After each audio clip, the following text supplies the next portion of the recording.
आज ज़रा एक ज़बरदस्त सोशल टॉपिक पे बात करते हैं। It is all about your reaction to life. कई लोग आपकी ज़िंदगी में बहुत इंटरेस्टेड होंगे, इस बात से फ़र्क नहीं पड़ता कि आप पब्लिक फ़िगर हैं या नहीं। It really depends on the fact कि आप क्या शेयर कर रहे हैं, कब शेयर कर रहे हैं। अभी हाल ही में when I was speaking at a wellness forum, तो हमने बात की द पैराडॉक्स ऑफ कॉन्फिडेंस के बारे में कि जब इंसान पुरएतमाद होता है तो वो यकीनन विजिबिलिटी चाहता है, वो बड़े पुरएतमाद तरीके से अपने बारे में लोगों को बताता है। लेकिन आजकल के ज़माने में when you want to be authentic does not mean full disclosure. Authentic होने का हरगिज़ ये मतलब नहीं है कि मैं अपनी घर की, अपनी ज़िंदगी की हर डिटेल खोलकर आपको बता दूँ, और अगर मैं नहीं बताती तो इसका मतलब है मैं जी छुपा रही हूँ, मैं इनऑथेंटिक हूँ, मेरे कॉल और फेल में तज़ाद है। It is just my choice कि मैं आपको क्या बताना चाहती हूँ और क्या नहीं बताना चाहती। जैसे असल ज़िंदगी में होता था, आपके पास पड़ोस के लोग आपके घर के बहुत करीब रहते हैं, लेकिन आप उनको जो बातें बताना चाहते हैं आप उसमें कुछ फ़िल्टर्स लगाते हैं। आपके बेडरूम के बाहर किस बात ने जाना है, आपके घर के बाहर किस बात ने जाना है, आपके दोस्तों के सर्कल या बहन भाइयों के दरमियान कोई बात हुई है और उसने कहाँ तक जाना है, ये आप डिसाइड करते हैं। So number one, you are the main person जो गेट कीपिंग करेगा अपने बारे में इंफॉर्मेशन की। लेकिन अगर आपने ये डिसाइड किया ही है कि आप कोई इन्फॉर्मेशन शेयर करेंगे तो फिर लोगों के रद्द अमल की मेरे ख़्याल में गुंजाइश, यानी इस बात पे आप और मैं मलाल कर सकते हैं कि हमें कैसा माशरा है। हम छोटी छोटी चीज़ों पे तनकीद करते हैं, लोगों की तज़लील करते हैं, उनको बुरा भला कहते हैं, उनको जज करते हैं, मगर बहरहाल that's the life it is. So let's try and navigate this space कि असल ज़िम्मेदारी किस पे बनती है। या तो मैं ही अपनी बात को छुपाऊँ ही ना, उसको सरेराह ना करूँ ताकि लोगों की उसके बारे में ओपिनियन ना हो, या बहैसियत माशरा हम में सुधार की ज़रूरत है कि अगर कोई ऐसी बात शेयर कर भी रहा है तो उस पर आपका रद्द अमल आपके बारे में बता रहा है। और हो सकता है इट इज़ आपका वो रद्द अमल या आपकी वो सोच, वो नज़रिया दीन की बुनियाद पे, कल्चरल नुएंसेस की बुनियाद पे, या आपको जो माहौल मिला है ग्रो करते हुए उसकी बुनियाद पे बना हो। लेकिन क्या उसका प्रचार करना भी ज़रूरी है? यानी अगर मैं किसी सेलिब्रिटी को इस ख़ास किसी लिबादे में देखती हूँ, किसी ख़ास एक्टिविटी में देखती हूँ, ठीक है, मुझे उससे इख्तिलाफ़ हो सकता है, लेकिन क्या सोशल मीडिया पे जाकर उसके बारे में एक स्टैंस लेना और उसका बॉयकॉट करना और उसके बारे में रील बनाना, क्या ये ज़रूरी है? ये मेरा दूसरा सवाल होगा। सो आज एक बड़ा ज़बरदस्त पैनल है, ज़बरदस्त कॉन्वर्जेशन है। हमारे साथ फर्स्ट एंड फॉरमोस्ट मौजूद है जी Anila Chaudhary, who's an educationist and trainer. Thank you so much Anila for being here. अच्छा जी, उमैर भी हमें ज्वाइन कर रहे हैं, Umair Jaliawala, he is joining us virtually. तो हम अपने कैमरों में कैद हो गए हैं, तो मेरे जो कराची के स्टूडियो के मेहमान हैं उनसे भी मेरी रिक्वेस्ट यही होगी कि आपको अपने कैमराज में देखना पड़ेगा। Umair Jaliawala is with us, thank you so much. And last but definitely not the least, Syeda Anam Ali भी हमारे साथ मौजूद हैं जो कि एक माइंड साइंसेस काउंसलर है। बहुत शुक्रिया आपकी भी आमद का। सबसे पहले अगर ये सवाल मैं आपसे करूं, let's start with oversharing. Why do we overshare on social media Anam? मुझे लगता है कभी कभी ना हमारा एक बिहेवियर हो जाता है जिसमें हमें वैलिडेशन की ज़रूरत पड़ती है, और अब अनफॉर्चुनेटली जिस माशरे में मैं और आप रह रहे हैं उसमें शायद वो वैलिडेशन जब हमें घर वालों से नहीं मिल रही होती या बाहर वालों से हमें ज़्यादा उसकी ज़रूरत पड़ रही होती है, तो कई दफ़ा ना क्या होता है कि एक ऐसा बिहेवियर बन जाता है कि हमें ख़ुद भी नहीं पता चल रहा होता कि हम क्या शेयर कर रहे हैं और क्या हमें शेयर करना चाहिए। अभी मैं आपकी बात सुन रही थी तो मुझे तो उसमें एक बड़ी सिंपल सी बात समझ आई कि अगर हम और आप इस चीज़ को एक बिल्कुल क्लियर सिंपल बाउंड्री की शक्ल दे दें, यानी मुझे भी मालूम हो कि मैं क्या कुछ शेयर कर रही हूँ, और अगर मैं ये शेयर कर रही हूँ तो फिर मुझे उसके कॉन्सिक्वेंसेस भी पता हों। उसके बाद अगर मुझे कोई रिएक्शन मिलता है या सामने से कोई भी कमेंट आता है जो शायद मेरे मुताबिक ना हो, तो फिर मुझे उसको बर्दाश्त भी करना हो और मुझे रिस्पॉन्स भी देना आता हो। बट अनम ये बात मुझे ना पूरी 100% मैं अग्री नहीं करती, क्योंकि देखिए कई दफ़ा एक बड़ा इनोसेंट सा शेयर हो सकता है। Let me bring this one two Anila. यानी ये कहना, और ये हम अक्सर कहते हैं, किसी को भी अगर कैंसल कल्चर का कोई शिकार हो जाए या किसी पे बहुत ज़्यादा तनकीद हो रही हो, किसी के साथ बहुत बदतमीज़ी हो रही हो, उस पर मीम्स बन रहे हो, फलाना ढिमाका, तो हम कहते हैं भाई वही आपकी वाली बात, बर्दाश्त करने की हिम्मत नहीं थी तो फिर इस दंगल में उतरे क्यों, यहाँ आके ये बात बताई क्यों? तो क्या इसका मतलब है कि हमारी जो एक सिविक सेंस है, हमारा जो अपना एक तहज़ीब और तमद्दुन का दायरा होना चाहिए, वो बिल्कुल ही इर्रेलेवेंट हो गया है? कि यानी अगर किसी बंदे ने कोई बात शेयर की है तो ये मेरा फ़र्ज़ है कि मैं अपनी तनकीद भी उस तक पहुँचाऊँ, उसकी इज़्ज़त को तार तार करूँ, उसके बारे में बुरा भला लिखूँ, उसके बारे में अब्यूज़िव लैंग्वेज इस्तेमाल करूँ, उसको जज करूँ। ये हम क्यों कर रहे हैं? Because this is what we reflect in our own personality. I think the people who are coming on social media, the people who are writing about anyone, आप research देख लें, they are generally those people जिनकी कोई सुनने वाला नहीं है, जो कैमोफ्लाज में हैं, जो हाइबरनेशन पीरियड के अंदर हैं, जो जिनकी public life is zero, they are just alone. और जब उनके पास कहीं पे बात करने वाला कोई नहीं तो उनको कहीं तो बात करनी है, और जब कहीं तो बात करनी है सोशल मीडिया पे बात। अनिला, इसका मतलब ये हुआ जो ओवर शेयर कर रहा है, जो ज़िंदगी की हर अम्मी से क्या बात हुई, बेडरूम में क्या हुआ, आज नए कपड़े पहने, get ready with me, gate unready with me, whatever, वो भी अटेंशन का भूखा है, और जो कमेंट कर रहा है वो भी अटेंशन का भूखा है। देखिए हमारी लिमिटेशंस है, हम ही सेट करेंगे। आइदर हम ओवर शेयरिंग करते हुए अपनी लिमिटेशन को सेट करें या कमेंट करते हुए लिमिटेशंस को सेट करें। बिल्कुल सही। एंड जनरली अगर हम अपनी लाइफ में इंटरेस्टेड हैं तो हम ओवर शेयर नहीं करेंगे, अगर अपनी लाइफ में इंटरेस्टेड हैं तो हम किसी की लाइफ पे जाके अपना वक्त बर्बाद नहीं करेंगे कि हम उसको बताएंगे क्या सही है और क्या गलत है। रादर हम अपने आप को सही करने पे ज़्यादा फोकस करें। Umer, how important is it to number 1 have an opinion, and number 2 Why do young people and these keyboard warriors, इनको ये नीड क्यों महसूस होती है कि जो भी इनके जहन ने सोच लिया है, जो जजमेंट आई है, जो ओपिनियन इन्होंने फॉर्मुलेट किया है, इनको ज़रूर इंगेज करके, इंटरैक्ट करके उसको एज अ कमेंट लिखना है या अपनी रिएक्शन वाली, रिस्पॉन्स वाली वीडियो बनाकर पोस्ट करना है? ये नीड, ये अर्ज क्यों होती है? I think very human, it is human need कि मैं अपनी बात का इजहार कर सकूं। जैसे पिछले जवाब में भी हमने सुना कि नौजवानों की बात तो हम सुनते नहीं हैं, घरों में नहीं सुनते, स्कूल्स, कॉलेजेस, यूनिवर्सिटीज़ उनकी बात नहीं सुनते, उनको सिखाते रहते हैं, मौलवी हज़रात उनको सिखाते रहते हैं, और सोशल मीडिया, डिजिटल मीडिया उनके लिए एक आउट है। ये सियासी जमातों ने भी इस्तेमाल किया और ये बड़ी एक अच्छी क़ुव्वत भी है, आप इससे बड़े अच्छे आइडियाज़ भी फ्लोट करते हुए देखती हैं। एक और बात ये भी है कि ज़रूरी नहीं कि सामने कोई इंसान ही हो, एट टाइम्स वो बॉट हो सकता है आज के दौर में, एट टाइम्स वो भर्ती किया हुआ नौजवान हो सकता है जिसका काम ही अपनी प्रोफाइल को और ज़्यादा जगहों पे पहुंचाना हो ताकि ख़ास मकासद पुश करना हो। कुछ ये भी चीज़ें मिक्स हो गई हैं। और लास्टली आपने बिल्कुल दुरुस्त कहा कि अब वो तहजीब और तमद्दुन का दौर नहीं रहा।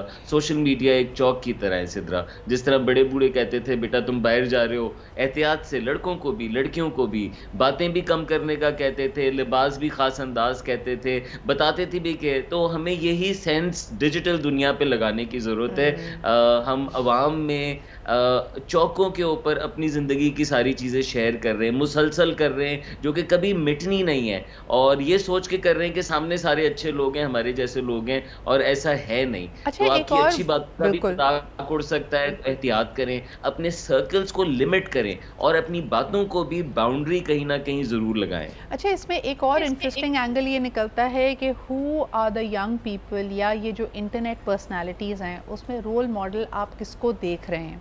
आई don't know how many of you are following, लेकिन समय रायना के नाम से एक बड़े मशहूर stand up comedian, influencer India में मौजूद हैं, जो कौन बनेगा करोड़पति पे भी आए थे, और उन्होंने एक अपना इनिशिएटिव लिया, it is called India's got latent, और उन्होंने तमाम जो हैवी वेट इन्फ्लुएंसर्स थे, जिसमें रणवीर अलाबादिया मौजूद हैं, the rebel kid was there and the others and Mahip and others were there, जो कि अपने आप को एक स्टैंड अप कॉमेडी में एंड अदर प्लेसेस में एक बड़ा नाम तस्वुर करते हैं।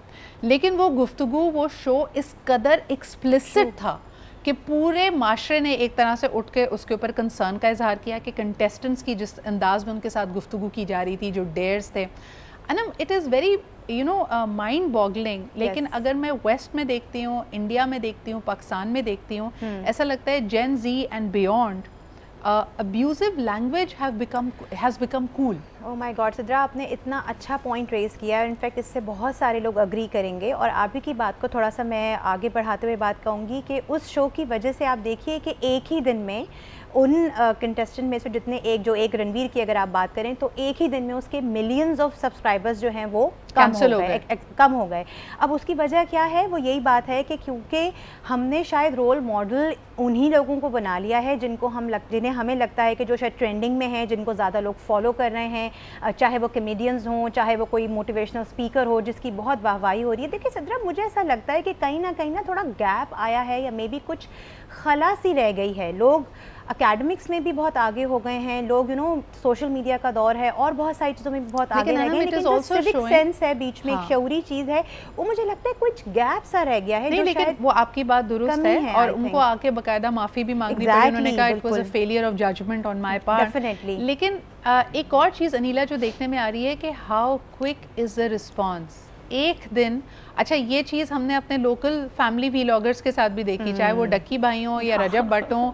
एक दिन आपको आसमान की बुलंदियों पे बिठाया जा रहा है, आपको एक तरह से नाउजुबिल्ला कहना चाहिए कि आपकी बस वो जैसे चढ़ते सूरज के आप पुजारी बन जाते हैं, वो वाला एटीट्यूड है आपके साथ, और एक आपने गलती की नहीं, उस पर भी इतना एक्सट्रीम और वॉलेटाइल रिएक्शन कि आपको आसमान से उठाकर ज़मीन पे पटक दिया जाता है। इस पर हम बात करेंगे जी। हम जब बहुत सारी चीज़ों की दुआएं करते हैं, अपने रिस्क में इजाफे की दुआ करते हैं, आपकी इज़्ज़त, शोहरत और अच्छी मशहूरी भी आपके रिस्क में शामिल है। अल्लाह ताला हम सब की इज़्ज़तों की हिफाजत करे। तभी हमारे दीन में कहा जाता है कि मुसलमान वो है जिसके हाथ, ज़बान और फेल से तमाम लोग महफूज रहें या सिर्फ फ़ायदा उठाएं। लेकिन हमें अपने गिरेबान में झांकने की ज़रूरत है कि जिस किस्म की हम गुफ्तगू करते हैं, जिस लेवल पे जाकर हम लोगों को कैंसिल करते हैं या उनकी इज़्ज़तों को उछालते हैं, क्या हमें खुदाए खौफी नहीं आती इस बात पे? अनीला, ये सवाल मैं आपके पास लेके आऊँगी। The kind of language, the kind of judgement, the kind of harshness that we are displaying, ये सिर्फ अवेयरनेस की, तालीम की, तरबियत की कमी है या इससे भी कोई गहरी चीज़ है? I think it leads to one thing and that is, अगर आप एक वाइट ड्रेस पहने हुए हैं और उस वाइट ड्रेस पे कहीं छोटा सा कोई ब्लैक स्पॉट आपको नज़र आएगा, तो सबकी नज़र उस पूरे वाइट सिनेरियो को छोड़ के जाएगी उस ब्लैक स्पॉट की तरफ। हाँ, बहुत सारे पढ़े लिखे लोगों में जब अचानक से एक जनरेशन आती है, वो are using a certain different kind of language, तो पहली तो अट्रैक्शन वहाँ से डेवलप होती है। Then it becomes a very cool thing to do, then becomes a lingo, एक लिंगो जो कि आप नहीं जानते, एंड वहाँ से चलते चलते अब वो इतना बिगड़ चुकी है कि शायद डिफ्रेंसिएशन ही ख़त्म हो गया है। हमने उसको नेचुरल और न्यूट्रलाइज मेन स्ट्रीम कर दिया है कि this is the language of today. If you know that, you are a part of it. If you do not know that, then you are entirely a different alien person, I guess. अच्छा, लेकिन is that affecting every sphere of life? Umair, again I want to come back to the family vloggers. वो vlog के लिए इतनी बेतकल्लुफ़ videos बना रहे होते हैं, या अब हमारे यहाँ घर घर का माहौल ये होता जा रहा है and that is a cause of concern? I think माहौल भी बहुत चेंज हुआ है, सिर्फ घर का नहीं, दफ्तरों का, बड़ों की इज़्ज़त हम कैसे करते हैं, उनकी बात कैसे सुनते हैं, उनको रिगार्ड कैसे करते हैं, और बड़े खामोश हो जाते हैं। जिस तरह इज़्ज़त वाले लोग सोशल मीडिया पे खामोश हो जाते हैं, जो अदब वाले लोग हैं वो बहुत कम लिखते हुए नज़र आते हैं, या उनका मिजाज अलग हो जाता है, जनरल बातों पे आ जाते हैं। लेकिन यहाँ पे जो आपके ब्रेक से पहले हम जो बात कर रहे थे और इस सवाल के जवाब में एक एनालॉजी जो फ्रॉग वाली दी जाती है वो बड़ी अहम है कि अगर आप गर्म खोलते हुए पानी के अंदर मेंढक को डाल दें तो वो फ़ौरन से निकल जाता है। जो इंडिया में हुआ, वो खोलते हुए पानी के अंदर मेंढक को डाला गया तो वो एकदम से उसका रिवॉल्ट आ गया, जिस तरह पाकिस्तान में भी आ जाता है कोई बहुत ही ज़्यादा एक्सट्रीम चीज़ आ जाए। लेकिन जो चीज़ें आहिस्ता आहिस्ता होती हैं, उसी मेंढक को आप ठंडे पानी पे डालें, उसको हल्की आंच पे रखें, वो गर्म होता रहता है, वो पूरा कुक हो जाता है, वो मर जाता है और उसे पता नहीं चलता। तो जो ये आहिस्ता आहिस्ता होने वाली चेंजेस हैं, उसमें ज़बान, उसमें दूसरों के नाम रखना, उसमें दूसरों को ज़लील करना, इज़्ज़तें उछालना, ये सिर्फ आम लोग नहीं कर रहे, ये दुनिया के बड़े बड़े लीडर, ओहदे वाले लोग कर रहे हैं। और माज़रत के साथ वो लोग मिसालें हैं, चाहे वो अमेरिका के प्रेसिडेंट हों या पाकिस्तान की वजारतें रखने वाले या बड़े तरीन ओहदे वाले लोग हों। तो दुनिया किसी एक बहुत मुश्किल तरफ जा रही है। हमें तो बताया गया है कि ऐसे हालात हो जाएंगे कि अच्छी बात करने वालों का मजाक उड़ाया जाएगा, और कुछ ऐसा होता हुआ नजर आता है। सो बहुत ज़्यादा अकल पकड़ने की ज़रूरत है उन लोगों को जिनके पास इन्फ्लुएंस है, जिनके पास ताकत है कि वो ही इसको फाइट कर सकते हैं। अच्छा, आप क्या समझते हैं उमैर, ये बात बल्कि एब्सोल्युटली मैं ये बात बल्कि अनम के पास लेके आना चाहूँगी। अनम, आपको क्या लगता है कि मुझे याद है when I was a teenager और मैंने लंदन पहली दफ़ा विज़िट किया, तो जो बिग बॉस यहाँ पे, वहाँ पे बिग ब्रदर के तौर पे दिखाया जाता था, या उस वक्त हम छोटे होते थे तो जेरी स्प्रिंगर आता था, और बाकायदा इनको ट्रैश टीवी कहा जाता था कि इसमें कोई महज़्ज़ब बात नहीं हो रही, ठीक है। और अगर आप इसका कभी रेफरेंस भी देना तो कहा जाता था कि बहुत ही पिछड़े हुए लोग या जिनको बिल्कुल तहजीब नहीं है, ये वो लोग इस शो को देखते हैं। यानी कभी आप पब्लिकली बैठ के एडमिट भी नहीं करते थे कि आपने ऐसा शो देखा है, क्योंकि उसमें जो लेवल ऑफ कॉन्वर्जेशन थी वो इतनी पस्ता थी। आज हम इस तरह की जो भी सोशल मीडिया पे गर्दिश करने वाली ख़बर है उसके बारे में जानना, उसके बारे में अप टू डेट होना, इसको हम बाइसे फ़ख्र समझ रहे हैं। अच्छा सिद्रा, मैं शायद अब जो बात कहने वाली हूँ हो सकता है बहुत सारे सुनने वालों को पसंद ना आए, लेकिन मुझे ऐसा लगता है कि अगर इसको हम साइकोलॉजिकली देखें ना तो ये एक साइकोपैथिक ना बिहेवियर बन चुका है। हाँ। और कई बार ऐसा भी होता है कि सबकॉन्शियस लेवल पे, क्योंकि जैसे अभी सारे लोग बात कर रहे हैं हमारे पैनल में भी, क्योंकि हमारी फीड में अब ये चीज़ें इतनी ज़्यादा आ चुकी हैं सिद्रा कि कई बार ना हमें मालूम भी नहीं हो रहा होता कि हमें कौन से बिहेवियर को चूज़ करना है। लेकिन एक चीज़ मैं ज़रूर कहूँगी कि बेशक जैसे उमैर ने ये बात कही कि आने वाला दौर थोड़ा सा चैलेंजिंग है, चीज़ें ख़राब से ख़राब तर हो रही हैं, लेकिन इस वाले दौर में बड़ा मुझे लगता है खुला एहतसाब भी है। अगर एक दिन में आपकी कोई चीज़ एकदम से जो है वो हिट हो रही है तो नेक्स्ट डे जो है ना वो फिर लोग आपकी इज्जत को भी जो है वो बिल्कुल अच्छी तरीके से बता देते हैं कि हाँ जी यहाँ आपने गलती की है। What does that mean for public figures? What does that mean for, देखिए और ख़ास तौर पे है ना, मैं इसको सवाल को ऐसे करना चाह रही हूँ जैसे अभी उमैर ने कहा कि वजारतें रखने वाले, ओहदे रखने वाले लोग भी इसमें इंडल्ज कर रहे हैं, तो बाजी तो कभी भी पलट जाती है। तो आज आप आज किसी पे अटैक कर रहे हैं, कल हो सकता है आप पे अटैक हो रहा हो, तो तब किस तरह अपने आप को महफूज रखें? आम इंसान को इस बात का पता होना चाहिए कि देखिए ये तो एक सेंस ऑफ रिस्पॉन्सिबिलिटी मुझे अपनी होनी चाहिए ना, मुझे मालूम होना चाहिए कि अगर आज मैं किसी के ऊपर कोई चीज़ कीचड़ उछाल रही हूँ तो कल कोई चीज़ मेरे ऊपर आ सकती है, चाहे हम मजहब की बात करें ना करें। इन अदर वर्ड्स हम अक्सर योग में भी कहते हैं ना कि जो कार्मिक इफेक्ट है ना आपका, मकाफाते अमल है, वो कभी आपका पीछा नहीं छोड़ता है और वो हम दुनिया में देखते हैं। पता है चलते फिरते मुझे तो लगता है लोगों के साथ कारमा हो रहे होते हैं, अगर लोग फिर भी नहीं समझ रहे तो फिर वही वाली बात है कि फिर अल्लाह ताला जो है ना वो आपको मौका देते रहते हैं। जैसे हम यूनिवर्स के बारे में कहते हैं ना, पहले छोटा झटका मिलता है कि संभल जाओ, आपकी रस्सी दराज की हुई है। आप देखिए कभी भी कुछ गलत करके किसी पे कीचड़ उछाल के अगर आप कह रहे हैं कि यार अगर मैं गलत होता तो मेरे साथ भी कुछ गलत हो जाता, कभी सुकून में नहीं आएंगे। आपको हो सकता है आपकी रस्सी दराज की है कि आप संभल जाएं। और जब एक ही दफ़ा वो खिंचती है तो उस वक्त इंसान को संभलने का मौका नहीं मिलता। और हमने सिद्रा देखा भी ऐसे बहुत सारे लोगों को, मैं नाम नहीं लूँगी, जो लोग एक ज़माने में बड़े मशहूर हुए थे अब वो कहाँ हैं, वो गायब हो गए हैं। जिनको शायद बहुत लोग एक ज़माने में फॉलो करते थे, अब उनको आप ढूंढते रहें आपको नहीं नज़र आएंगे। मुझे ये भी लगता है कि एक बड़ी मशहूर अंग्रेज़ी की कहावत है, Umair I want your response on this, कि if you really wanted to know what God thinks about money, look at the people he is given it to. तो इस तरह ना आपको कभी कभार चीज़ें पर्सपेक्टिव में आ जाती हैं। कहते हैं बहुत ज़्यादा दौलत की उसकी चाहत ना करो। मेरे ख्याल में ये एक यूनिवर्स का तरीका है हमें ये भी दिखाने का कि जिन लोगों को मकबूल होने का, मशहूर होने का शौक़ है, कि देखो what is the price that you will be paying for it. What do you say? And the price is not just this Sidra, हमें नहीं पता कि ज़िंदगी कैसी है। जो अपनी सारी जिंदगी YouTube पे डाल रहे हैं, जो नहीं डाल रहे उनसे पूछें कितना मुश्किल होता है ये रिश्ते चलाना। बिल्कुल। जो डाल रहे हैं उनके रिश्ते कैसे हैं, उनके बच्चे कैसे हैं, वो क्या बातें करेंगे, ये सिर्फ वो जानते हैं और वो बहुत सारी बातें नहीं बताते। दुनिया ने बहुत का हाल बहुत बुरा देखा। आपने तो कहा कहाँ गायब हो गए, उनमें से कुछ मर गए अपने हाथों, और ऐसी मौतें मरे कि अल्लाह माफ़ करे। तो हम सब ने मरना है, और जो प्राइस है वो सिर्फ वो नहीं है कि मेरी पॉपुलैरिटी चली गई, प्राइस ये है कि मेरा पर्सन चला गया।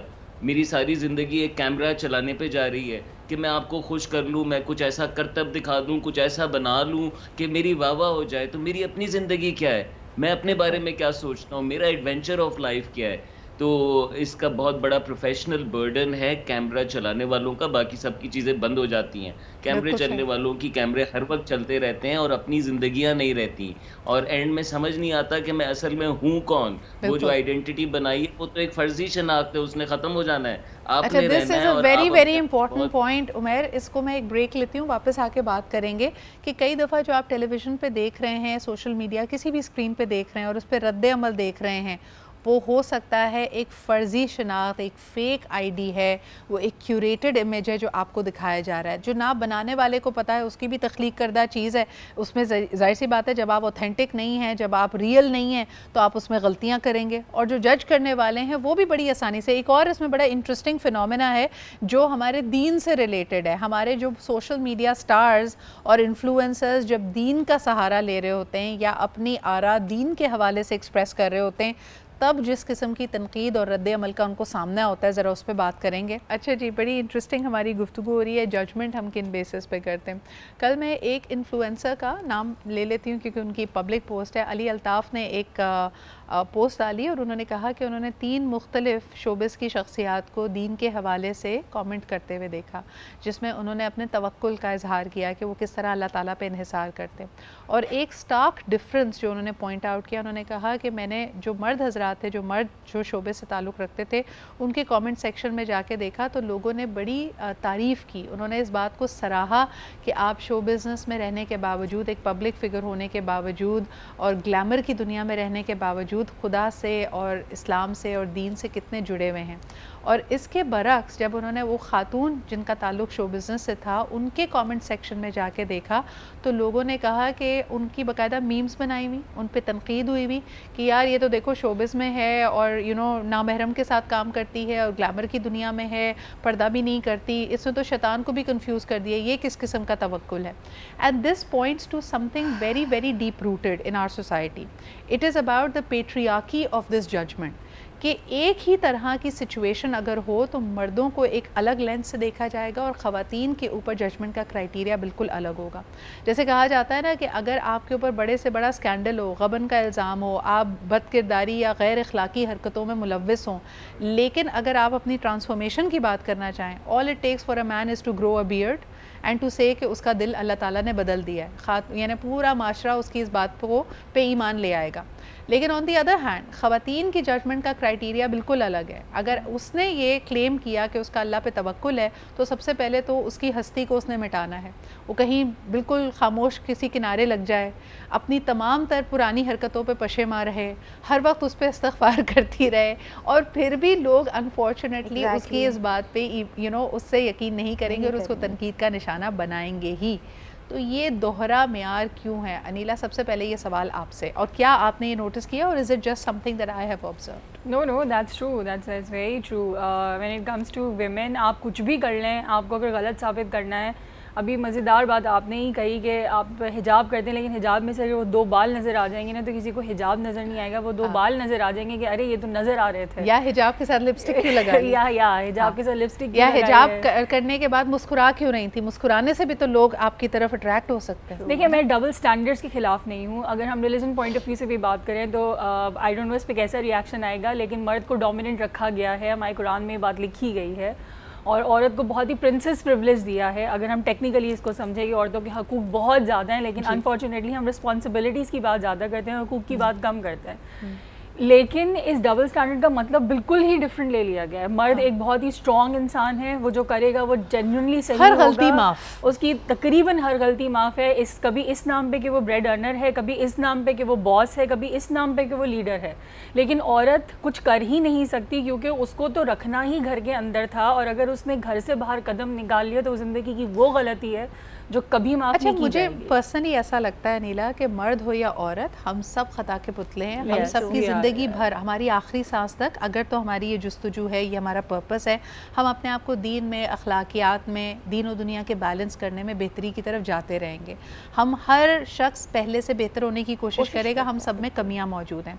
मेरा सवाल यहाँ पर यह है कि ख़वातीन को जो जज करने का क्राइटेरिया है या उन पर जो तनकीद करने की ज़ुबान है वो हद दर्जा सख्त है, और ये अपने आप में एक बड़ा तकलीफ़ दे मौजू है, क्योंकि चाहे उसमें समाजी रवैये हों, कोई और काम भी हो, ख़ातून की जो इसको कहना चाहिए इम्तिहान है वो पेपर सी रखा गया है। उमर, आप इस बात से एग्री करते हैं?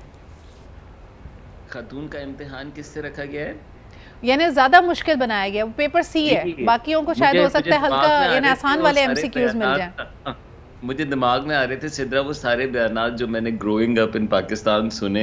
हाँ। ज़्यादातर मर्द हजरात के, आपको पता है रिलीजन प्रीचिंग ज़्यादातर मर्दों के ज़िम्मा रहा, और ट्रांसलेटर्स भी वही हैं और बताने वाले इंटरप्रेटर्स भी वही हैं, तो उनका बहुत मलबा औरत की तरफ रहा। औरत औरत औरत औरत नाच पड़ी, औरत ने ये कर दिया।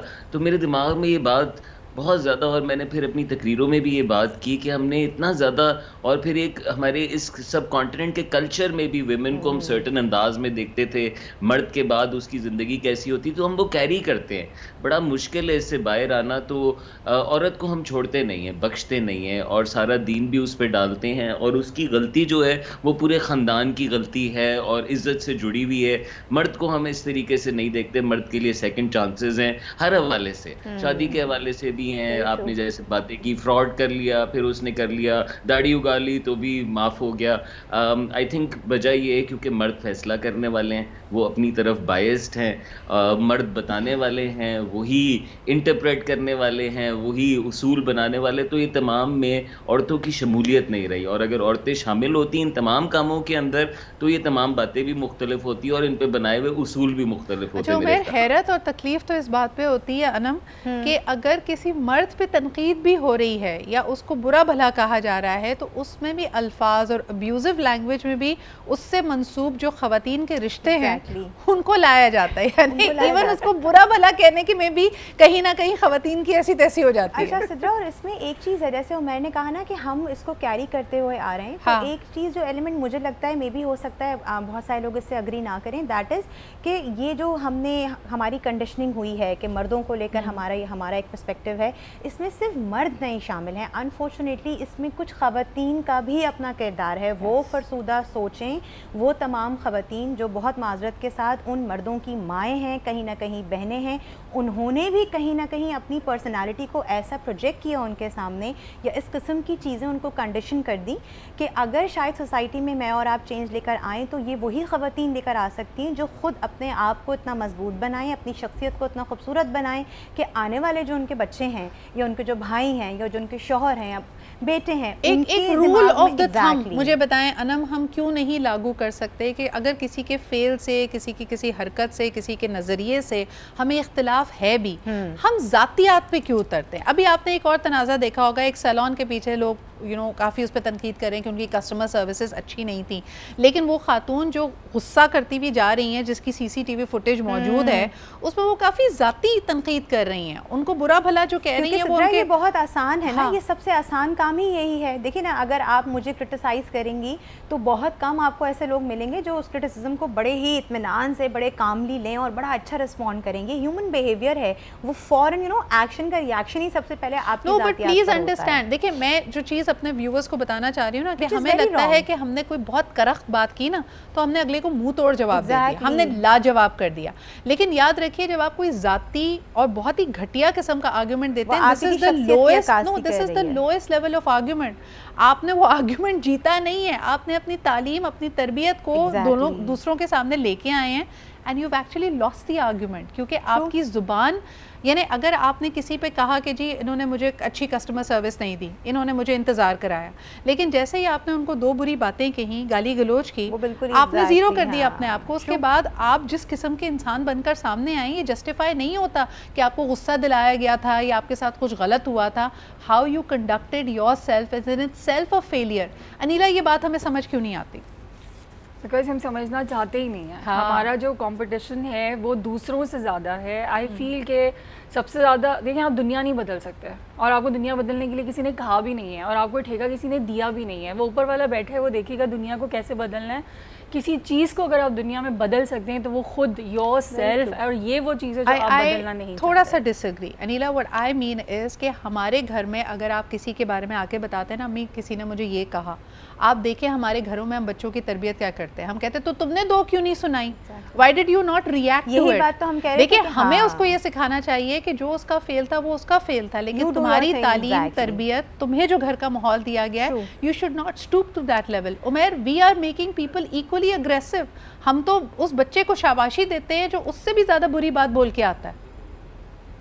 जी, पुरानी माएँ तो आपको पता है ऑपोजिट एडवाइस करती थी कि खामोश हो जाओ, ना बोलो कुछ। मेरी तो माँ ने ऐसी तरबियत की, लेकिन कहीं ना कहीं फिर हमने ये रियलाइज़ किया कि बच्चे असर्टिव भी होने चाहिए, अपनी एग्जर्ट भी कर सकें, तो हम उसमें आगे निकल गए। और जो ये आई थिंक सोशल मीडिया से मुकाबला बहुत फ्यूल हुआ है और हम सब तब्दील हुए हैं। हम सब ने एक शो डाउन लगाना है और उस पे होने वाली चीज़ें बहुत अहम हैं। लोगों के दिमाग में भी ये चल रहा है, जो हो रहा है वो सोशल मीडिया पे डाल सकें, बजाय इसके कि प्रेजेंस शो करके उस सिचुएशन में अपना किरदार अदा कर सकें। मैं भी इख्तलाफ करता हूँ इस बात से। हमें ठेका दिया गया है, हमें ठेका दिया गया है कि हम अपनी ज़िम्मेदारी लें। हमें ठेका दिया गया है कि हम जिस माहौल में हैं उसको बेहतर बनाएं, खूबसूरत बनाएं। उसमें गाली है, उसमें अगर नाइंसाफ़ी है तो हम उस पर कदम उठाएं, उसको बेहतर इसलिए Why do we not shame people? अगर मेरी किसी दोस्त ने कोई बहुत गंदा कमेंट जाके किसी के बारे में लिखा है या कोई रिस्पॉन्स इनअप्रोप्रिएट दिया है, अनम हम उसको पब्लिकली शेम क्यों नहीं करते या उसके नीचे जाके कहते क्यों नहीं यार मैं तुमसे तो ये एक्सपेक्ट नहीं किया था। उसकी वजह ये है सदरा कि अगर आपने, बहुत सारे लोगों ने ये किया भी होगा, कोशिश भी की होगी, मैं भी बहुत बार देखती हूँ, लेकिन उसके बाद क्या होता है कि वो एक लंबी कॉन्वर्सेशन शुरू हो जाती है और जो लोग बैठे हैं ना सोशल मीडिया पे, सॉरी टू से, वो बहुत ही मुझे लगता है फारिग हैं। हमारे किसी के आप थक जाएंगी, वो नहीं थकेंगे। जवाब देते देते बहुत आपकी जो एनर्जी है ना वो चली जाती है। तो ऐसे में बेहतर तरीका ये होता है कि आप सोचते हैं कि ठीक है भाई मैं इसको इग्नोर कर दूं। I love this fact, thank you so much Anam, thank you Anila and Umair. I think your super move, your superpower move is silence on a few things. खास तौर पे अगर आप तनकीद, आप पे अटैक हो रहा हो और आप पे लो कर रहे हो, आपको you have to rise above it, you have to be unaffected. लेकिन दूसरी तरफ अगर माशरे में इस तरह की बुराइयां देखें तो जिस हद तक जैसे उमैर ने कहा, बाकी लोगों ने कहा कि अहम यह है कि उसकी रोकथाम के लिए काम करें, अच्छा एक्सपेक्ट करें, अच्छे अल्फाज, अच्छी वोकैबलरी, अच्छा अखलाक दूसरों से एक्सपेक्ट करें। और अगर कोई उस पैमाने से नीचे गुजरता है, गिरता है, तो प्लीज़ उसको अनफॉलो करें, एक रिएक्शन दें कि this is not what I accept, this is not what I stand for. इसी के साथ मुझे इजाज़त दीजिए, कल आपसे मुलाकात होती है। खुदा हाफ़िज़।